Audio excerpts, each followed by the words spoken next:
प्रेम की बात है उदो, ये तो प्रेम की बात है उदो, बंदगी तेरे बस की नहीं है।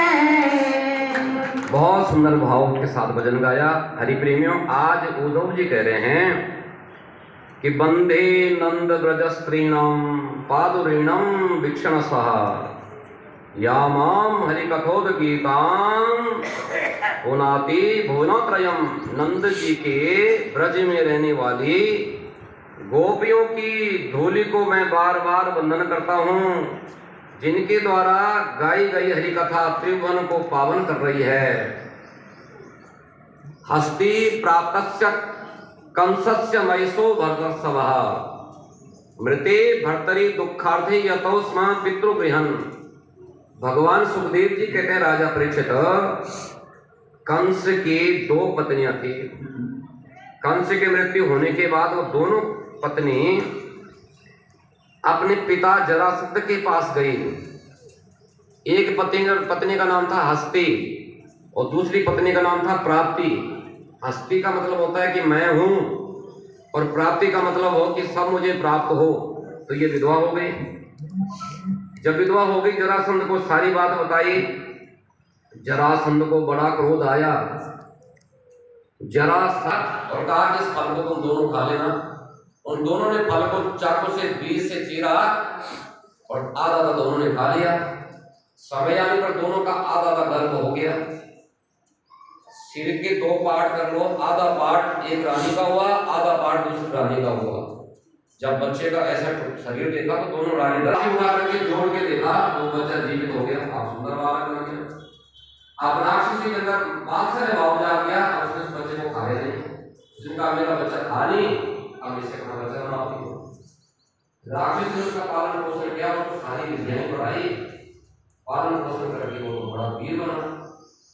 अब राक्षसी को मार गई, उसने राजाओं को वश में किया और उसको राजा बन गया। जरासंध राजा ने 23,200 राजाओं को जेल खाने में बंद कर रखा था, और उनका राजा अपने आप बना हुआ था। उसने जब सुना कि मेरे बेटियों को कृष्ण ने विधवा बना दिया, उसे बड़ा क्रोध आया कि मैं उस कृष्ण को जीवित नहीं छोड़ूंगा। उसके लिए उसने यज्ञ किया। ब्राह्मणों से उसने 17 बार यज्ञ करवाया और वहां से शक्ति प्राप्त करी ब्राह्मणों के आशीर्वाद से। हरि प्रेमियों, जरासंध ने 17 बार भगवान से आक्रमण किया। 17 बार भगवान ने उसको परास्त कर दिया और उसको छोड़ दिया था। भगवान इसलिए छोड़ दिया उसको कि देखो, मैं तो आया हूं पृथ्वी का भार हल्का करने के लिए। अब ये जरासंध राक्षस है, ये राक्षसों को ढूंढ ढूंढ करके मेरे पास लाता जाएगा, मैं उनको मारता जाऊंगा, मुझे भागना नहीं पड़ेगा। तो जरासंध ने यही किया।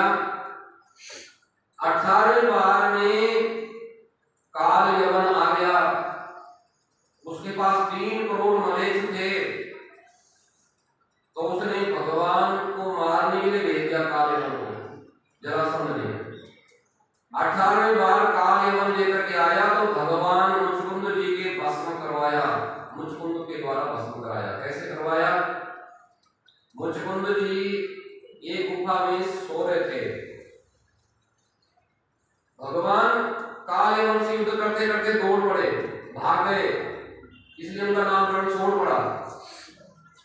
तो जब उस गुफा में गए जहां मुचकुंद सो रहा था, तो भगवान ने अपना पीताम्बर उठाया, अपने गले से उतार करके उस इंसान पे छोड़ दिया, उसके ऊपर ढक दिया और आप गुफा में छुप गए। अब काल एवं दौड़ा दौड़ा आया, कहा कि हमें दौड़ा करके यहाँ आ गया, आप आराम से लेट गए यहाँ।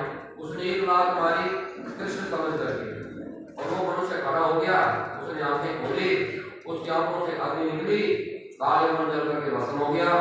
परीक्षित ने कहा, महाराज गुरुदेव, ये काल यवन भस्म कैसे हुआ, और ये मनुष्य कौन था जो यहाँ सो रहा था? तो गुरुदेव सुखदेव जी ने कहा कि देवासुर संग्राम हुआ था, देवताओं की मदद करी थी राजा मुचकुंद ने। तो उस युद्ध में देवताओं की जीत हुई थी। देवताओं ने कहा वर मांगो। उस राजा ने कहा कि प्रभु वर मुझे अब ये चाहिए कि देखो, मैं युद्ध करते करते हजारों वर्ष तक आपकी सेवा में रहा, पीछे मेरा परिवार सब नष्ट हो गया, अब मुझे नींद आ रही है, मुझे बहुत थकावट हो रही है, मुझे आप सोने का वरदान दे दीजिए। भगवत देवताओं ने कहा था कि ठीक है तुम सो जाओ, और यदि तुम्हें कोई डिस्टर्ब करेगा, तुम्हें जगाएगा, वो भस्म हो जाएगा। तो आज यही भगवान का वरदान था, और मुचकंद की आंखों से नेत्र से अग्नि निकली थी, काल यवन भस्म हो गया था। हरि प्रेमियों, उसके बाद भगवान पर्वतन पर्वत पर गए थे। 25 वर्ष के अवस्था में भगवान द्वारकाधीश बन गए। बोलो द्वारकाधीश भगवान की।